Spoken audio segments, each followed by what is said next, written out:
الحمد للہ رب العالمین۔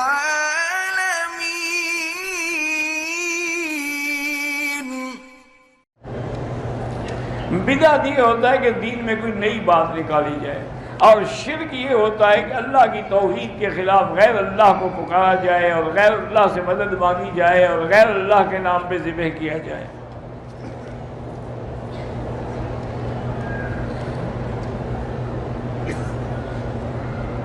میری بہن کا 10 سال کا بیٹا ہے، اس کی آنکھ کا پردہ گر، اللہ شفائے کاملہ عطا فرمائے۔ میری والدہ کھانسی سے بھی اللہ شفا عطا فرمائے۔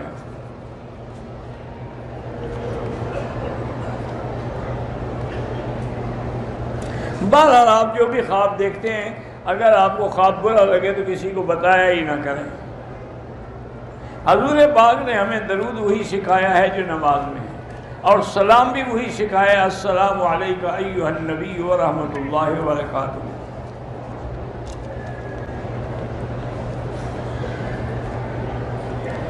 بھائی محمد عارف کینسر کی بیماری میں اللہ شفا عطا فرمائے۔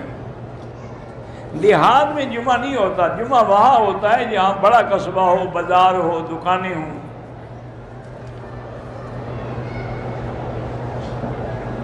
عورتوں کو ہاتھ سینے پہ باندھنا چاہیے نماز میں،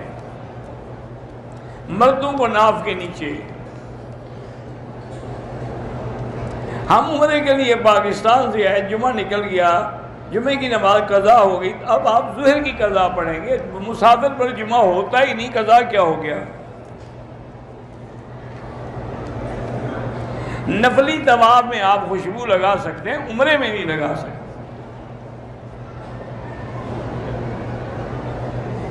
مسجد عائشہ سے احرام پہنا، انڈر ویئر نکالنا بھول گیا، لیکن حرم آنے سے پہلے نکال لیا، ٹھیک ہے، کوئی بات نہیں۔ ابو جہل کے گھر پر جو باتھ روم بنے ہوئے اللہ کو پتہ ہے وہی جگہ ہے یا فرق ہے؟ بالکل حضور کے تو قرآن پاک میں تبت یدا ابی لہب وتب ما اغنی عنہ مالہ ما کسب وامرأتہ حمالۃ الحطب، وہ لکڑیاں اٹھاتی حضور کے راستے میں بھی پھینک دی تھی۔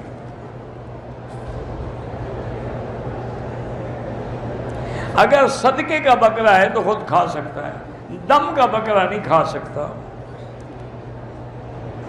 میں نے پہلا عمرہ والد صاحب کے لیے کیا، بہت اچھا کیا، اب اپنے لیے دوبارہ کر لیں۔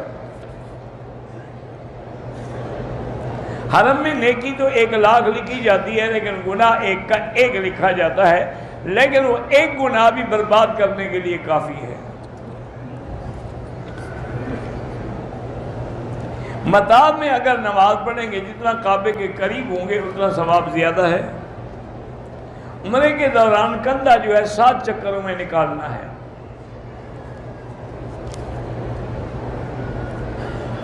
جسم میں درد ہوتے ہیں، اللہ پاک آپ کو شفا دے، تو علماء نے یہی لکھا ہے کہ جو آیت مبارکہ ہم ابرموا امرا فإنا مبرمون، یہ 21 دفعہ پڑھ کے تیل پہ دم کریں اور اسی سے مالش کریں۔ اگر پڑوسی سے 10 محرم یا 12 ربیع الاول کو بریانی آ جائے پھر وہ کون چھوڑتا ہے؟ لیکن نہیں کھانی چاہیے، ناجائز ہے۔